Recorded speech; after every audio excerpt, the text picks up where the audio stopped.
Reliance GCS में काम क्या होता है, सैलरी कितनी मिलती हैं, पर्क्स एंड बेनिफिट्स क्या हैं, इन सब के बारे में आने वाले समय में हम वीडियोस बनाएंगे और डिटेल में इसके बारे में डिस्कस करेंगे। पर आज हम बात करेंगे कि फॉर्म कहाँ भरना है, एग्ज़ाम, इंटरव्यू, मतलब पूरा सिलेक्शन प्रोसीजर जो है उसके बारे में हम जानेंगे। तो आज हम बात करने वाले हैं 32nd बैच का जो नोटिफिकेशन निकाला है रिलायंस जीसीएस ने, और इसका जो रजिस्ट्रेशन है वो 27 जून से लेकर 21 ऑफ जुलाई तक रहेगा, जिसमें एज क्राइटेरिया जो दी गई है वो 21 टू 27 ईयर्स तक है। तो ये एक बहुत अच्छी अपॉर्चुनिटी है आपको एक अच्छी जॉब को लेने का।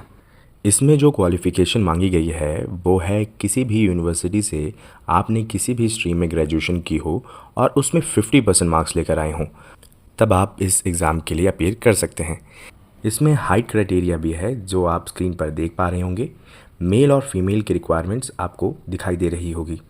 ये अपॉर्चुनिटी दोनों एनसीसी और नॉन एनसीसी कैडेट्स दोनों के लिए है। तो जब रजिस्ट्रेशन ओपन होगा आपको रिलायंस जीसीएस के ऑफिशियल वेबसाइट पर जाना है और वहाँ जाकर आपको अपनी रजिस्ट्रेशन करनी है और आपको अपनी बेसिक डिटेल वहाँ पर फिलअप करनी है। चलिए अब बात करते हैं सिलेक्शन प्रोसेस के बारे में। तो सबसे पहले आपके पास एक मेल आएगा जिसमें आपको आपका सेंटर बताया जाएगा और वहाँ जाकर आपको कंप्यूटर पर बैठकर एग्ज़ाम देना है। ये एमसीक्यू बेस्ड एग्ज़ाम रहेगा। अब बात करें सिलेबस की, तो सिलेबस कुछ डिफ़ाइन नहीं है। अगर आप किसी भी सरकारी नौकरी के लिए तैयारी कर रहे हैं तो आप आराम से इसका एग्ज़ाम क्लियर कर सकते हैं। हालांकि इसमें कोई सिलेबस एज सच डिफ़ाइन नहीं है, तो एज सच आप इसके लिए डेडिकेटेड तैयारी नहीं कर सकते। एग्ज़ाम में मैथ्स, इंग्लिश और जीएस का पार्ट आता है।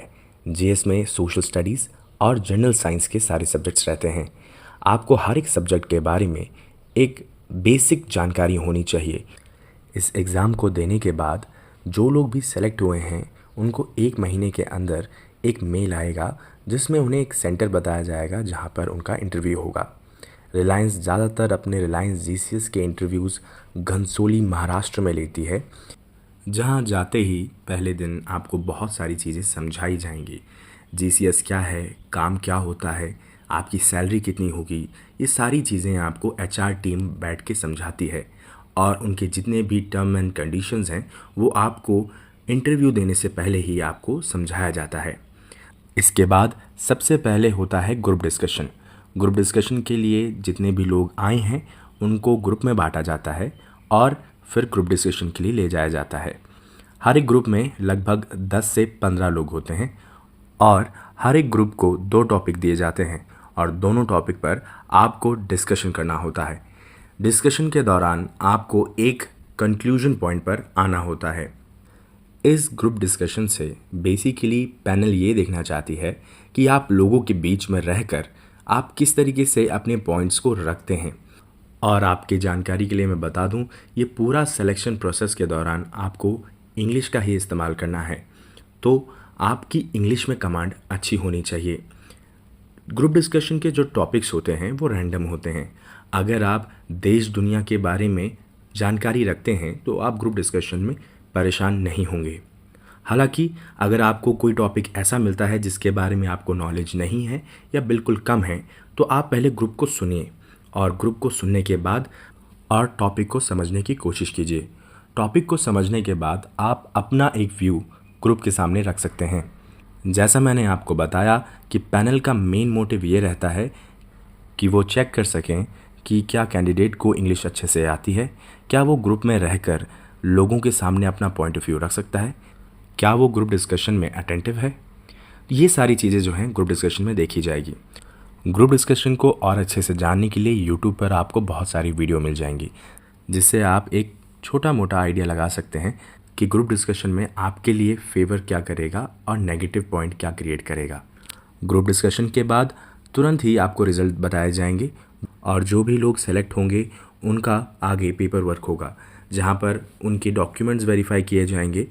तो इस चीज़ का आपको ध्यान रखना है कि आप अपने सारे डॉक्यूमेंट्स साथ में लेके जाएं, क्योंकि बिना डॉक्यूमेंटेशंस के आप आगे के प्रोसेस के लिए कंटिन्यू नहीं कर सकते। जब आपका डॉक्यूमेंट वेरिफिकेशन हो जाएगा उसके बाद आपको भेजा जाएगा पर्सनैलिटी असेसमेंट टेस्ट के लिए। ये भी एक एमसीक्यू बेस्ड पेपर रहेगा जो आपको कंप्यूटर पे देना है। इसमें बहुत ही आसान से क्वेश्चंस आते हैं जिनका आपको जवाब देना है। इससे पैनल को ये पता लगेगा कि आपकी पर्सनैलिटी कैसी है। एक छोटा सा एग्जांपल अगर मैं दूं तो क्वेश्चंस कुछ ऐसे होते हैं कि मान लीजिए नदी में दो लोग डूब रहे हैं, तो आप किसे सबसे पहले बचाएंगे। आपके पास एमसीक्यू में बहुत सारे ऑप्शंस दिए जाएंगे और आपको अपने दिमाग का इस्तेमाल करके किसी एक ऑप्शन को सिलेक्ट करना है। तो इसमें बहुत ही सिंपल मोरल बेस्ड आपके क्वेश्चंस रहते हैं, जिससे आपकी पर्सनैलिटी का पैनल को अच्छे से और पता लगेगा। पर्सनैलिटी असेसमेंट टेस्ट देने के बाद आपको फिजिकल एफिशिएंसी टेस्ट के लिए ले जाया जाता है। ये एक बहुत ही महत्वपूर्ण टेस्ट है जहाँ पर आपको 3 बेसिक टेस्ट देने हैं, जिसमें है 800 मीटर की रनिंग, फिर है पुशअप्स और सिटअप्स। पुशअप्स आपको मिनिमम 30 मारने हैं और सिटअप्स भी 30 मारने हैं। 800 मीटर की रनिंग में आपको 3 मिनट मिलेंगे या 3 मिनट 30 सेकंड आपको दिए जाएंगे, लेकिन आप कोशिश ये कीजिएगा कि आप अपनी 800 मीटर की रनिंग 3 मिनट के अंदर ही कर लें। तो फिज़िकल एफिशिएंसी टेस्ट देने के बाद आपका रिज़ल्ट आ जाता है। तो जो लोग भी सेलेक्ट होते हैं उनको रुकवा लिया जाता है और बाकी कैंडिडेट्स को वापस भेज दिया जाता है। तो जो लोग भी सेलेक्ट होते हैं उनको रिलायंस अकोमोडेट करती है और उनके रात के खाने का और सुबह के खाने का ध्यान भी रिलायंस ही रखती है। उसी दिन आपको PIQ फॉर्म यानी पर्सनल इन्फॉर्मेशन क्वेश्चनरी का फॉर्म दिया जाता है, जिसमें आपको अपने जीवन काल में आपने क्या क्या किया है उसके बारे में आपको लिखना होता है। एक तरीके से PIQ फॉर्म आपकी जन्म कुंडली होती है और इसी PIQ फॉर्म से ही नेक्स्ट डे जब आपका इंटरव्यू होगा तो इसी PIQ फॉर्म से पैनल आपके ऊपर क्वेश्चन पुटअप करेगा।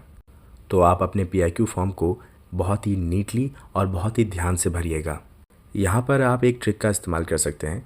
जब आपको PIQ फॉर्म मिले तो आप अपने मोबाइल का इस्तेमाल करके उसको अपने फ़ोन में स्कैन करके रख लीजिए, क्योंकि जब आप PIQ फॉर्म अपने रूम में बैठ के भरेंगे तो हो सकता है कुछ माइनर मिस्टेक्स हो जाएं और वो चीज़ें अगर आपको अच्छी ना लगें तो आप अपने मोबाइल में स्कैन किए हुए डॉक्यूमेंट को प्रिंट आउट निकलवा कर दोबारा से उसमें अपने इन्फॉर्मेशन को फिलअप कर सकते हैं। नेक्स्ट डे फिर इंटरव्यू का प्रोसेस शुरू हो जाता है। इंटरव्यूज़ स्टार्ट होने से पहले आपके PIQ फॉर्म आपसे ले लिए जाते हैं और बाद में टोकन वाइज आपको अंदर भेजा जाता है। हर एक पैनल में एक HR होता है और 2 ऑफिसर्स होते हैं। ऑफिसर्स में कभी कभार रिलायंस GCS के जो बहुत ही बड़े ऑफिसर्स हैं वो आपका इंटरव्यू लेते हैं, या जो आर्मी से रिटायर्ड ऑफिसर्स होते हैं जो कि लेफ्टिनेंट कर्नल या कर्नल रैंक से रिटायर होते हैं, वो जो अब रिलायंस में सर्व कर रहे हैं वो लोग आपका इंटरव्यू लेते हैं। तो टोटल 3 लोगों का पैनल होता है। तो जब आप अंदर जाते हैं उनके पास आपका PIQ फॉर्म पहले से होता है और वो उसे पहले से ही पढ़कर बैठे होते हैं और फिर वो उसी हिसाब से आपसे क्वेश्चंस पूछते हैं। अगर उन्हें कैंडिडेट में थोड़ा भी इंटरेस्ट होता है तो आपका इंटरव्यू 1 से 1.5 घंटे तक भी एक्सटेंड हो सकता है। इस इंटरव्यू के दौरान आपसे बेसिक क्वेश्चन पूछे जाते हैं आपके बारे में, आपने जो PIQ फॉर्म में लिखा है उसके बारे में, और आपको इन सारे जवाबों का कॉन्फिडेंटली इंग्लिश में जवाब देना है, क्योंकि ये पूरा इंटरव्यू इंग्लिश में रहता है। इंटरव्यू के गाइडेंस के लिए भी आप YouTube का इस्तेमाल कर सकते हैं कि आपको 101 पर्सनल इंटरव्यू में किस तरीके से आपको क्या करना है क्या नहीं करना है, उसके बारे में आपको एक बेसिक आइडिया लग जाएगा। इस इंटरव्यू के बाद आपको आपका रिज़ल्ट बाद में लगभग आधे घंटे के बाद आपको पता चल जाएगा कि आप सेलेक्ट हुए या नहीं। इस इंटरव्यू को क्लियर अगर आप कर लेते हैं तो नेक्स्ट इंटरव्यू आपका 101 होता है रिलायंस GCS के प्रेसिडेंट के साथ। उनके पास भी आपका PIQ फॉर्म होता है और ये इंटरव्यू लगभग 5 से 10 मिनट का होता है, जिसमें प्रेसिडेंट ऑफ GCS आपसे टू द पॉइंट रहकर आपसे क्वेश्चन पूछता है, जिससे उन्हें ये पता चल जाता है कि आप इस जॉब के लिए फ़िट हैं या नहीं। इस इंटरव्यू को देने के बाद आप फ्री हो जाते हैं। आपको ये ब्रीफ किया जाता है कि आपको वेट करना है आपकी मेरिट लिस्ट का। जब मेरिट लिस्ट आएगी तब आपको पता चलेगा कि आपने जो भी परफॉर्मेंस दी है इस पूरे सिलेक्शन प्रोसेस में, उसके बेसिस पे क्या आप सेलेक्ट होते हैं या नहीं। अगर आप सेलेक्ट होते हैं तो 1 महीने के बाद आपके पास आपके रजिस्टर्ड मेल पर एक कॉल लेटर आ जाएगा, जिसमें आपको कॉन्ग्रेचुलेशंस के साथ आपको डिटेल बताई जाएगी कि आपको ट्रेनिंग कहाँ मिलेगी और आपको ट्रेनिंग में क्या क्या चीज़ें लेकर आनी हैं। इसके बारे में हम डिटेल में बात करेंगे अपने आने वाली वीडियोज़ में। कि ट्रेनिंग कैसी होती है, उसमें आपको पैसे कितने मिलते हैं, आपके पर्क्स एंड बेनिफिट्स क्या होते हैं, ट्रेनिंग कितनी हार्ड होती है, इन सब के बारे में हम डिटेल में डिस्कस करेंगे।